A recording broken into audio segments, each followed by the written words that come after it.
का जितना भी सारा था, टेस्टिंग से लेकर अल्ट्रासाउंड से लेकर सब कुछ यहाँ की गवर्नमेंट ने कवर किया था। मेन यही रहता है कि यार हम अगर बीमार पड़ जाते हैं तो हमें कहाँ जाना है, डॉक्टर के पास जाएंगे, डॉक्टर की आपको कोई फीस नहीं देनी है, हॉस्पिटल में दिखा देते हैं, जो डॉक्टर अवेलेबल होगा वो देख लेगा।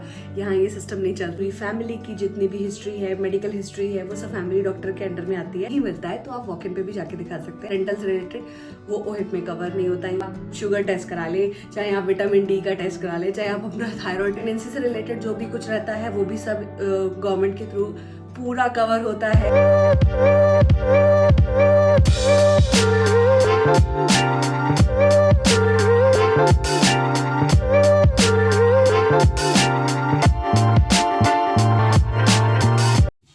Hello my YouTube family, welcome back to my channel. Good morning, कैसे हैं आप? हम लोग एकदम मजे में हैं। और आज का ये जो ब्लॉग है, आप टाइटल देख के समझ गए होंगे कि मैं आज डेली ब्लॉग से थोड़ा सा अलग वीडियो बना रही हूँ। एक्चुअली आप लोगों के काफ़ी सारे क्वेश्चंस आए थे। अभी बीच में स्वदी की तबीयत खराब हुई थी, मेरी तबीयत खराब हुई, और नॉर्मल फीवर, फ्लू और कई बार ऐसा कुछ ना कुछ चलता ही रहता है साथ के साथ। तो आप लोग के काफ़ी टाइम से मैसेजेस आ रहे थे कि यहाँ पर किस तरीके का डॉक्टर सर्विसेज किस तरीके की है, हेल्थ केयर का क्या सिस्टम है, और अगर हम डॉक्टर के पास जाते हैं तो उसको कुछ पे करना पड़ता है या इसका क्या चार्जेस रहते हैं, और मेडिसिन वगैरह आती हैं, मतलब कितना उसको हमें पे करके लेना पड़ता है। तो मैंने सोचा कि इसके लिए अलग से मैं वीडियो बना देती हूँ। तो आज का कोई डेली व्लॉग नहीं होने वाला है। आज आपको यहाँ लाइफस्टाइल डीले के लिए अलग टॉपिक पे मैं आपसे बात करने वाली हूँ। तो वीडियो को एंड तक देखिएगा, बीच में स्किप बिल्कुल मत कीजिएगा। सबसे ज़्यादा इंपॉर्टेंट मेन यही रहता है कि यार हम अगर बीमार पड़ जाते हैं तो हमें कहाँ जाना है, कैसे डॉक्टर को दिखाना है। अपने इंडिया जैसा नहीं कि हम लोग जा रहे हैं किसी जनरल फिजिशियन को दिखा दिया, या फिर अगर दिक्कत ज़्यादा हो रही है तो चलो जाके हॉस्पिटल में दिखा देते हैं, जो डॉक्टर अवेलेबल होगा वो देख लेगा। यहाँ ये सिस्टम नहीं चलता है, थोड़ा सा प्रोसेस अलग है। और आप लोग को वीडियो स्टार्ट करने से पहले बता देती हूँ कि जो भी मैं इस वीडियो में आप लोगों से डिस्कस करूंगी वो सारा एक्सपीरियंस मेरा है। हो सकता है कि मुझसे ज़्यादा भी कोई हेल्थ केयर के बारे में जानता हो, या फिर अलग अलग प्रोविंस में अलग अलग हेल्थ केयर सिस्टम होता हो, या फिर और अच्छी सर्विसेज भी होती हो और बेकार सर्विसेज भी मिलती हो। तो ये जो एक्सपीरियंस मैं आज इस वीडियो में आप लोगों से शेयर करूंगी वो मेरा एक्सपीरियंस है। और 2 साल में जितना भी हम लोग डॉक्टर विजिट किए हैं, या हमारा जो फैमिली डॉक्टर रहा है, या मेरी एक इमरजेंसी सिचुएशन भी हो गई थी, जो मिसकैरेज हुआ था 1 साल पहले 2024 फरवरी में मुझे। तो उसके लिए मैंने इमरजेंसी सर्विसेज हॉस्पिटल विजिट किया था। तो वहाँ का एक्सपीरियंस कैसा रहा उसके लिए मैंने सेपरेट वीडियो बनाई है, मैं डिस्क्रिप्शन में डाल दूंगी, आप लोग उसको देखिएगा। तो मेरा एक वो एक्सपीरियंस भी है और एक नॉर्मल वॉक इन और फैमिली डॉक्टर का एक्सपीरियंस भी। हम लोग रहते हैं ओंटारियो में, तो यहाँ का एक हेल्थ कार्ड बनता है जिसको ओहिप कार्ड बोलते हैं, और अलग अलग प्रोविंस के अलग अलग हेल्थ कार्ड होते होंगे। आप लोगों को पहले हेल्थ कार्ड बनवाना पड़ेगा, सबसे ज्यादा इंपॉर्टेंट है। और हेल्थ कार्ड बनता है सर्विस ओंटारियो जाके।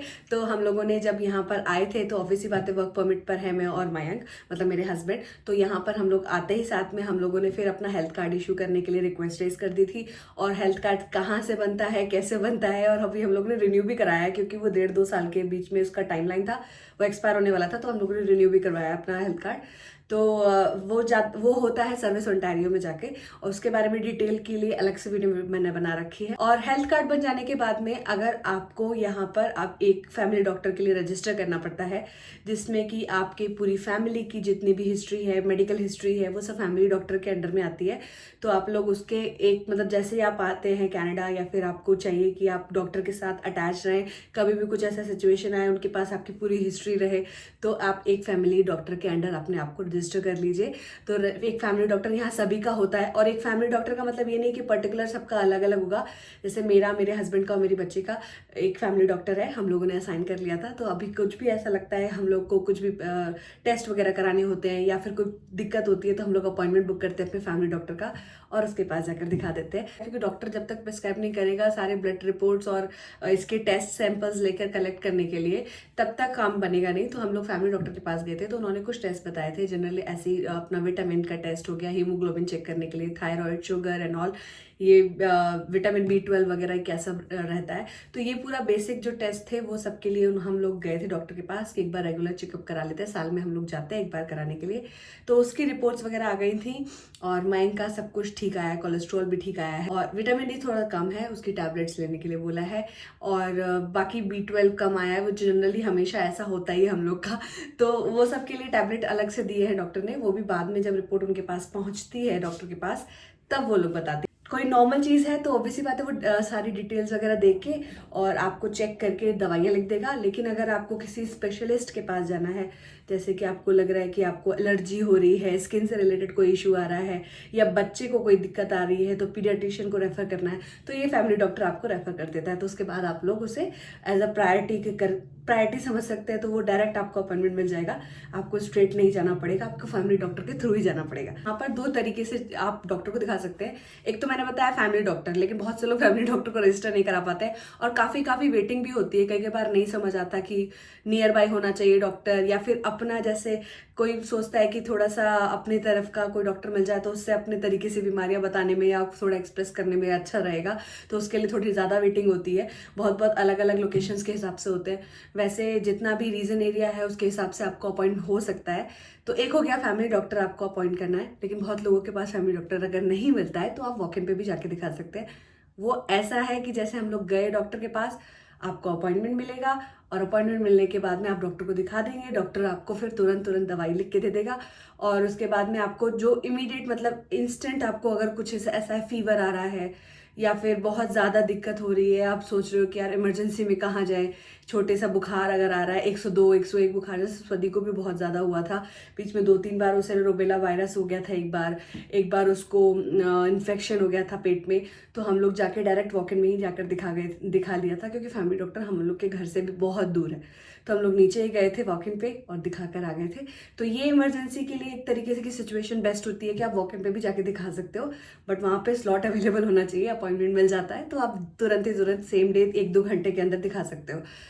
तो ये दो ऑप्शन है, एक फैमिली डॉक्टर और एक है यहाँ पर वॉक इन। तो ये दो तरीके से काम यहाँ पर करते हैं, आप डॉक्टर्स को दिखा सकते हैं। और ये हम लोगों ने भी कई बार एक्सपीरियंस किया। हम लोग का फैमिली डॉक्टर भी है, तो कभी हम लोग को लगता है कि नहीं कुछ रिपोर्ट्स करानी है, या फिर हम लोग के पास टाइम है कि आज डॉक्टर को दिखाना है, कि आज फैमिली डॉक्टर के पास जाना है, या फिर कोई रिपोर्ट आई है तो उसका रिव्यू करने के लिए डॉक्टर हमें बुलाता है, तो हम लोग फैमिली डॉक्टर के पास जाते हैं। बाकी कुछ ऐसे लगता है इमरजेंसी सिचुएशन है, यार अभी दवाई देनी है, ऐसा वाला है, फीवर आ रहा है, फीवर उतर ही नहीं रहा है रात से, तो हम लोग वॉक इन चले जाते हैं। तो ये तो हो गया, आपके पास में कार्ड होना चाहिए। पहले मैंने आपको बताया हेल्थ कार्ड होना चाहिए। हेल्थ कार्ड के बाद में आप यहाँ पर जब आए कनाडा में, तो एक फैमिली डॉक्टर आपका होना चाहिए जो कि आपकी पूरी हिस्ट्री का ट्रैक रखता है। और दूसरा हो गया, आपको वॉक इन में भी जाके अगर आपको ऐसी इमरजेंसी में कुछ लग रहा है कि आपको तुरंत ट्रीटमेंट चाहिए, तो आप वॉक इन में जा सकते हैं। ये सारी चीज़ें जितनी भी रहती हैं, सबसे ज़्यादा इंपॉर्टेंट मैं आपको यही मेन बात बताने वाली हूँ कि ये सब चीज़ें ओहिप इंश्योरेंस के अंदर कवर होती है।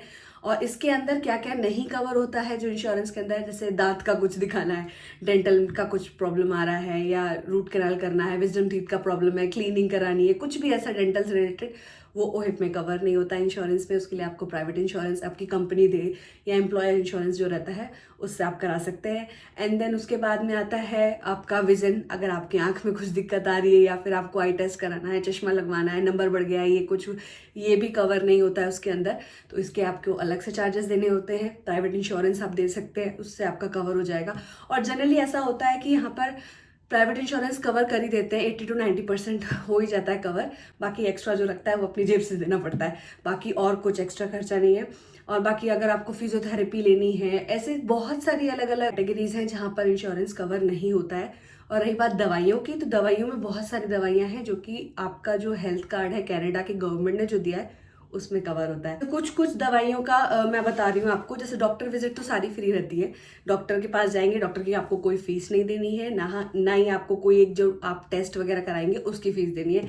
चाहे आप शुगर टेस्ट करा ले, चाहे आप अपना थायराइड चेक करा ले, ये सब जितने भी टेस्टिंग होती है एकदम फ्री है, मतलब वो सारी आपके इंश्योरेंस से कवर होगी। ये तो 3 चीज़ें हो गई। एंड देन उसके बाद आता है हॉस्पिटल में कब जाना है। कभी ऐसी सिचुएशन ना आए किसी के साथ कि हॉस्पिटल में इमरजेंसी में जाना पड़े, क्योंकि मेरे साथ ऐसा हो चुका था। तो मैंने अपना अलग से वीडियो में शेयर किया है, उसको पूरा बताया एक्सपीरियंस इमरजेंसी सिचुएशन का कैसा रहा। प्रेगनेंसी से रिलेटेड जो भी कुछ रहता है वो भी सब गवर्नमेंट के थ्रू पूरा कवर होता है। मेरा मिसकैरेज का जितना भी सारा था, टेस्टिंग से लेकर अल्ट्रासाउंड से लेकर सब कुछ यहाँ की गवर्नमेंट ने कवर किया था।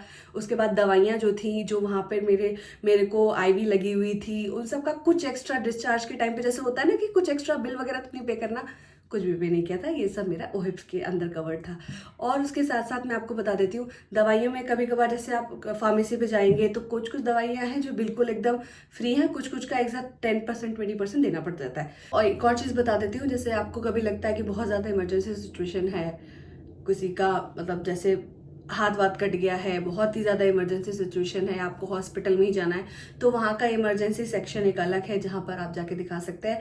बट आपका इंस्टेंट ऐसा नहीं है कि आपको डॉक्टर देख लेगा या फिर आपको तुरंत तुरंत ट्रीटमेंट मिल जाएगा।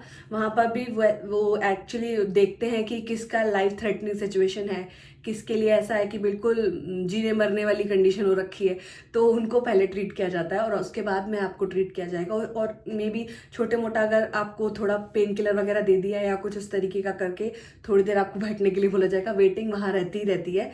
तो इमरजेंसी में ऐसा नहीं है आप तुरंत हॉस्पिटल जाएंगे तो आपको ट्रीटमेंट मिल जाएगा। तो आप लोग जरूर से देखिएगा वाला वीडियो, उससे आपको इमरजेंसी सिचुएशन जो हॉस्पिटल विजिट का जो एक्सपीरियंस है वो जरूर से देखने के लिए मिल जाएगा। लेकिन सर्विसेज बहुत अच्छी थी, नो डाउट। वहाँ डॉक्टर ने अच्छे से, बस थोड़ा टाइम टेकिंग था क्योंकि ऑब्वियसली बात है यहाँ पे शॉर्टेज वगैरह रहता है नर्स का, डॉक्टर्स का, तो उसकी वजह से थोड़ा सा टाइम लग जाता है। बट यहाँ पर एक तो मेन चीज़ वही है कि फ्री ऑफ कॉस्ट है और यहाँ पर किसी भी तरीके का आपको एक्स्ट्रा अपनी पॉकेट से पे नहीं करना है, गवर्नमेंट की तरफ से सब कुछ। तो इसमें थोड़ा सा टाइम डिले होता ही है, आपको वेट करना पड़ेगा। बहुत सारे ऐसे मेरे फ्रेंड्स हैं जिनसे हम लोगों ने पूछा है और उनके एक्सपीरियंसेस लिए हैं, तो सभी लोग यही बोलते हैं कि कनाडा में थोड़ा सा इस चीज़ के लिए कंडीशन थोड़ा सा ऐसा है कि दिक्कत होती है, आपको बेयर करना पड़ेगा वो सब चीज़ें।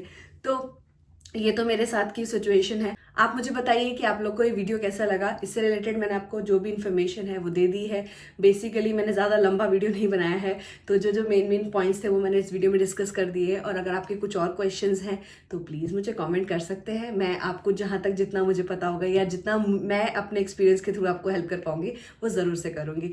तो उम्मीद करती हूँ आपको ये वीडियो हेल्पफुल रहा होगा। मैं मिलूंगी कल नई वीडियो के साथ। Till then do like, share and subscribe to my channel for these वर। Thanks for watching, bye bye, take care.